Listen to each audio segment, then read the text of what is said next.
Selamat datang di Dinas Perpustakaan.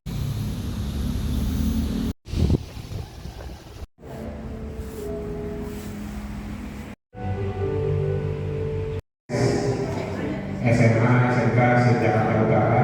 Bapak Ibu mohon maaf, biar lebih nyaman mungkin yang ke depan tolong diisi dulu tempat duduk. Hari ini kita sudah ada di Aula Diskusi Yakut bersama siapa ini? Saya Riri. Yang sudah bisa kita mulai ya. Assalamualaikum warahmatullahi wabarakatuh. Perpustakaan di sekolah lainnya. Kita langsung saja ke materi pokok. Yang ini akan disampaikan oleh narasumber kita, Ibu Elfitri, dan izinkan saya untuk membacakan profil singkatnya.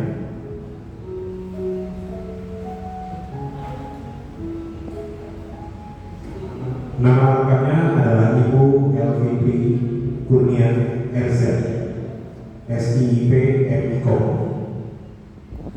yang lahir di Kota Padang 25 Mei 1992, masih sangat muda. Beliau kuliah S1 di Universitas Padjadjaran di jurusan Ilmu Informasi dan Perpustakaan, dan juga S2 di jurusan yang sama di Universitas Padjadjaran juga, dan selesai pada tahun 2016. Assalamualaikum warahmatullahi wabarakatuh. Waalaikumsalam warahmatullahi wabarakatuh. Baik Bapak Ibu semua, sebelumnya salam kenal Bapak Ibu. Saya Elvi Fitri. Saat ini alhamdulillah masih diberikan amanah untuk mengajar di Universitas Yasmin, program studi perpustakaan dan sains informasi. Nah, pada kesempatan kali ini saya diberikan amanah untuk berdiskusi dengan Bapak Ibu semua mengenai manajemen perpustakaan sekolah. Oke, sepertinya ini pada yang dibuat ya Pak. Dia bukan yang dibuat. Pada siang hari ini kita akan berdiskusi tentang manajemen perpustakaan sekolah. Ini sudah saya edit sebenarnya, mohon maaf Bapak Ibu. Tentang bagaimana kita mengelola dan pengalaman Bapak Ibu semua mengelola perpustakaan sekolah tingkat SMP, seperti itu. Kita akan membahas dulu checklist ini, Bapak Ibu. Oke, mungkin bersama-sama ya Bapak Ibu kita merefleksikan seperti itu. Pertama, untuk perpustakaan sekolah yang Bapak Ibu sekarang pimpin, apakah sudah memiliki kepala perpustakaan? Sudah. Oke. Yang kedua, memiliki pustakawan? Ayo. Ada yang sudah program dari lulusan prodi perpustakaan? Belum. Tapi kalau dari non perpustakaan tapi ditempatkan di perpustakaan? Ya, ada. Sudah mengikuti pelatihan ya, Bapak Ibu? Ada yang sudah sebagian. mengikuti, ada yang belum. Kemudian yang ketiga, apakah perpustakaan Bapak Ibu sudah memiliki pemustaka atau pengguna perpustakaan? Udah pastilah. Sudah ya, baik. Yang keempat, ruangan perpustakaan, terlepas itu besar atau kecil, ada fisik atau virtual? Ada. Sudah. Oke. Yang selanjutnya, nah kita bahas dari teorinya dulu ya Bapak Ibu kita. Perpustakaan adalah sebuah institusi, berarti lembaga ya. Kota misalnya perpustakaan. Nah, perpustakaan baru paham, baru membuat program yang lengkap gitu ya. Lalu kemudian karena sistemnya setahun diganti, akhirnya berubah lagi, belajar lagi. 75% kegiatan dan program. Jadi kegiatan-kegiatan di perpustakaan, contohnya Bapak Ibu, di sekolah itu kita pernah diskusi tentang ada satu hari dalam satu minggu siswa itu diwajibkan ke perpustakaan selama 1 jam pelajaran. Jadi di perpustakaan siswa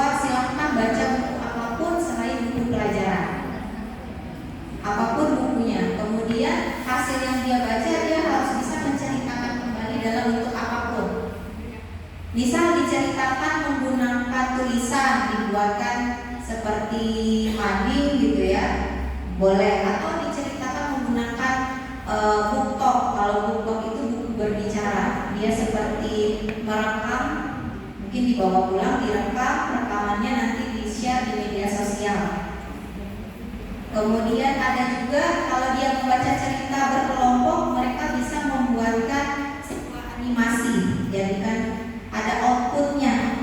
Jadi bahan bacaan yang dia baca itu tidak berhenti di dia baca hari itu, tapi dijadikan tugas dalam 1 minggu kalian harus menyerahkan hasil dari bacaan yang sudah dibaca hari ini. Oh, ada yang membuat video, ada yang membuat animasi, ada yang membuat gambar, atau bahkan ada yang membuat infografis.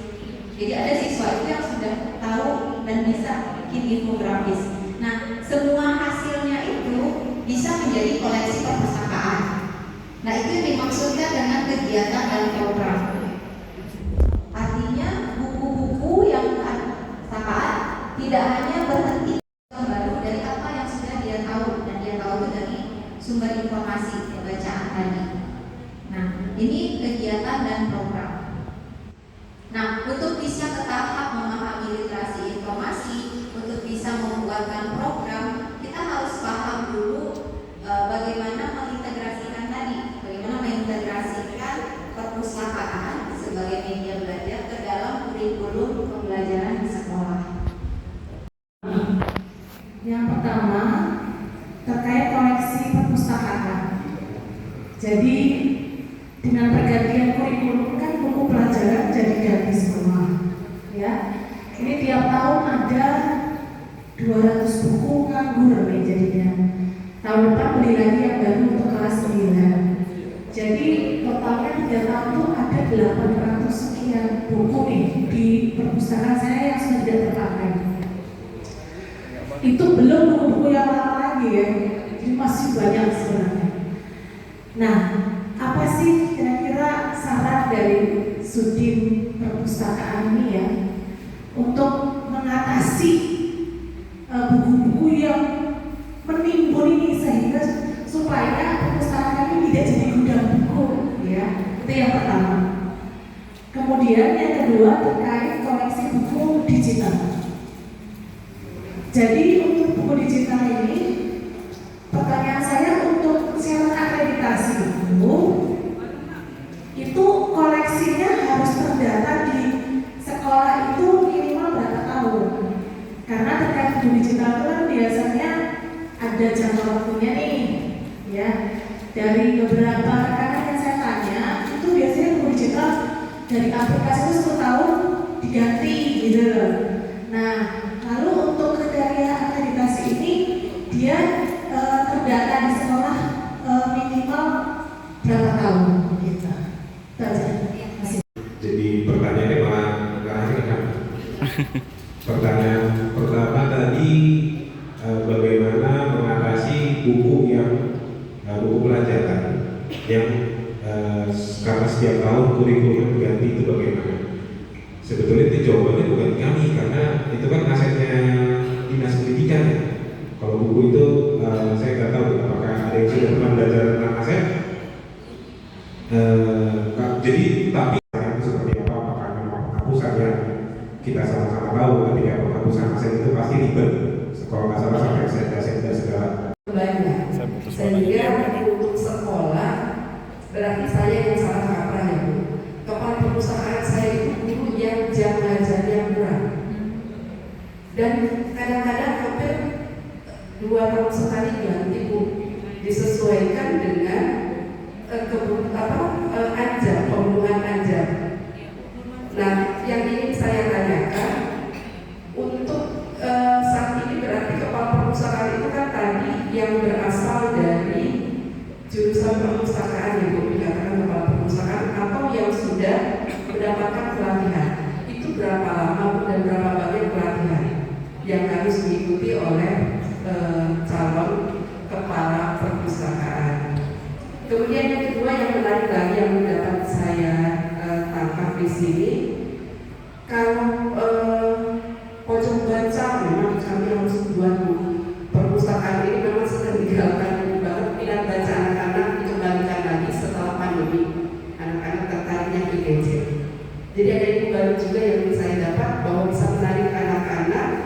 dengan menyediakan perpustakaan digital yang isinya dengan game edukasi. Barangkali itu ya, ini juga yang mudah-mudahan bisa menarik minat baca. Jadi walaupun ruangannya bagus, ruangannya nyaman, dingin, tetap agak sulit menarik anak-anak kembali lagi ke perpustakaan. Jadi mohon informasi lagi, kira-kira bagaimana sih supaya minat baca anak-anak itu kembali ke sekolah. Barangkali itu punya trik lagi atau praktik baik dari sekolah lain yang pernah menerapkan sehingga minat baca anak-anak kembali lagi. Terima kasih. Tentang kepala perpustakaan ya Bu. Ya, tadi sudah digambarkan kalau kepala perpustakaan itu bisa dari bidang ilmu perpustakaan atau non bidang ilmu perpustakaan ditambah dengan pelatihan non formal atau formal yang diikuti menjadi tenaga perpustakaan seperti itu.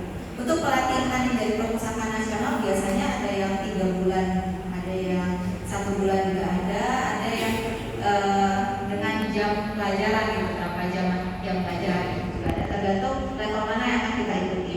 Kalau misalnya untuk manajemen secara umum ada yang untuk teknis itu membuat divisi, mengolah buku itu kan teknisnya. Nah itu biasanya ada yang 1 bulan, ada yang 3 bulan seperti itu. Untuk manajerial biasanya itu hitungannya jam pelajaran kalau saya nggak salah. Saya belum cek lagi yang terbaru berapa jam gitu. Nah itu nanti akan mendapatkan sertifikat tenaga perpustakaan. Nah itu sertifikat itu dianggap sudah memenuhi, walaupun kalau di kampus kami untuk perguruan tinggi kan kita belajar ilmu perpustakaan tuh 4 tahun ya Bapak Ibu. 4 tahun dibandingkan ilmu yang cuma 1 bulan atau beberapa jam pelajaran, tentu saja masih banyak perbedaan, sangat banyak perbedaannya. Tapi paling tidak sudah paham bagaimana kegiatan perpustakaan secara umum. Itu tujuan dari perpustakaan nasional. Karena memang jumlah pustakawan itu sangat rendah gitu ya. Kemudian kebanyakan lulusan prodi perpustakaan itu agak susah disuruh ke perpustakaan sekolah gitu Bapak Ibu, karena mungkin statusnya mungkin ya status kepegawaiannya atau status apa gitu kan. Nah itu permasalahan di perguruan tinggi sebenarnya Bapak Ibu. Nah termasuk juga lulusan program studi perpustakaan juga belum mencukupi untuk memenuhi semua kebutuhan sekolah gitu ya. Kami saja di Universitas Yarsi itu kami membuka kesempatan untuk sekolah-sekolah untuk menjadi mitra, di mana siswa kami akan berada di sekolah tersebut selama 6 bulan untuk membantu pengelolaan perpustakaan sekolah. Nah itu saja, kami harus membagi-bagi mahasiswanya tuh banyak permintaan, tapi mahasiswanya belum terlalu banyak gitu. Dari YouTube pun bisa. Jadi ilmu itu kan tidak harus melulu baca. Tadi makanya bilangnya koleksi itu tidak sekarang, tidak memegang lagi, tidak tersekat lagi. Kalau dia memang suka, ya YouTube aja nggak apa-apa. Asal diarahkan, asal jangan baca hoax juga. Gitu. Ya dan minat baca tadi balik lagi di rumah, kembali lagi ke Bapak Ibu masing-masing.